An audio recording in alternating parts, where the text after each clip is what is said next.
हम कई बार ऐसे काम करते हैं जिनके बारे में हम अपने तर्क का भी इस्तेमाल नहीं करते, और हम ये मानकर ऐसा ही करते रहते हैं कि ये तो पहले से ही होता आया है। लेकिन ये सही नहीं है। आज दुनिया बदल रही है। अगर जो पहले से होता आया है ऐसा ही सब करते रहते तो ये दुनिया जहाँ पहले थी वही आज भी होती।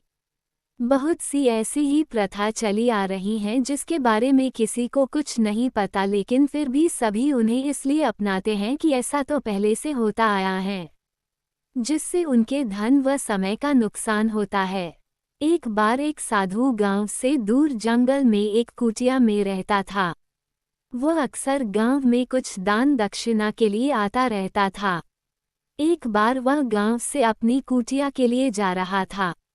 शाम का समय था। रास्ते में उसे एक खरगोश का बच्चा मिला। वह घायल था, लेकिन खरगोश का बच्चा बहुत सुंदर था। साधु ने उस खरगोश के बच्चे को उठाया और अपनी कुटिया पर ले गया। उसका घरेलू उपचार किया गया। कुछ ही दिनों में खरगोश का बच्चा बिल्कुल ठीक हो गया। अब साधु खरगोश के बच्चे को जंगल में छोड़ने के बारे में सोच रहा था। फिर उसने ये सोचकर खरगोश के बच्चे को अपने पास ही रखने का फैसला किया कि कहीं ये दोबारा से घायल न हो जाए। बच्चा बहुत चंचल और सुंदर था, लेकिन उस बच्चे को एक आदत सी लग गई थी कि जब भी साधु साधना करने के लिए बैठता तभी वह खरगोश का बच्चा साधु के ऊपर आकर खेलने लग जाता था। कभी सिर पर चढ़ता, कभी कंधे पर। इससे साधु को अपनी साधना करने में परेशानी होती थी। खरगोश का बच्चा रोज ऐसे ही करता। साधु ने परेशान आकर अपने चेले से कहा कि जब भी मैं साधना करने बैठूं तब खरगोश के बच्चे को सामने वाले पेड़ से बांध देना। अब जब भी साधु साधना करने बैठता तभी खरगोश के बच्चे को सामने वाले पेड़ से बांधा जाने लगा। ऐसा ही चलता रहा। खरगोश का बच्चा बड़ा हो चुका था, लेकिन अभी भी साधना के समय उसे पेड़ से बांधा जाता था।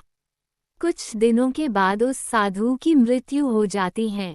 मृत्यु के बाद कुटिया में साधना करने की जिम्मेदारी साधु के सबसे पुराने चेले को दी गई। अब नया बना साधु भी जब साधना करता तभी खरगोश को पेड़ से बांधने को कहता। कुछ दिनों के बाद वह खरगोश भी मर गया। खरगोश के मरने के बाद दूसरा खरगोश खरीद कर लाया गया और साधना के समय उसे पेड़ से बांधना भी जारी रहा, क्योंकि वे सोचते थे कि हमारे गुरु जी भी ऐसा करते थे, क्या पता ऐसा करने से ही हमारी तपस्या, हमारी साधना कबूल होती हो, इसलिए हम भी खरगोश को पेड़ से बांधकर साधना करेंगे, तभी हमारी साधना पूरी होगी। ऐसा करते करते वर्षों बीत गए। कई नए साधु बने और कई खरगोश भी मरे। फिर से दूसरे खरगोश लेकर आते रहे, लेकिन किसी ने ये समझने की कोशिश नहीं की कि इस खरगोश को पेड़ से क्यों बांधते हैं। और ऐसा देखकर बाकी आसपास के पुजारी भी अपने यहाँ खरगोश को बांधकर पूजा करने लगे। ये एक परंपरा सी बन गई कि इसके बिना तो कोई पूजा कर ही नहीं सकता। ऐसा ही आज भी बहुत से कार्य हैं जिनके बारे में किसी को कुछ नहीं पता कि इसे किस लिए किया जा रहा है, लेकिन उन्हें ऐसा मानकर करते हैं कि ऐसा तो पहले से ही होता आया है। इसमें कुछ न कुछ बात तो होगी जो इसे पहले से ही करते आए हैं, और बिना सोचे समझे ज़्यादातर लोग ऐसा ही मान लेते हैं। ये नहीं सोचते कि पहले कोई मजबूरी रही होगी जो आज नहीं है, या कोई और वजह रही होगी जो आज नहीं है।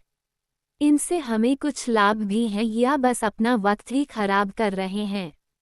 नोट: इस कहानी का उद्देश्य किसी की पूजा के प्रति आस्था को ठेस पहुंचाना नहीं है। अगर किसी को कुछ बुरा लगा हो तो क्षमा चाहता हूँ। आप अपनी प्रतिक्रिया कमेंट के माध्यम से दे सकते हैं। अगर कहानी अच्छी लगी हो तो शेयर जरूर करें।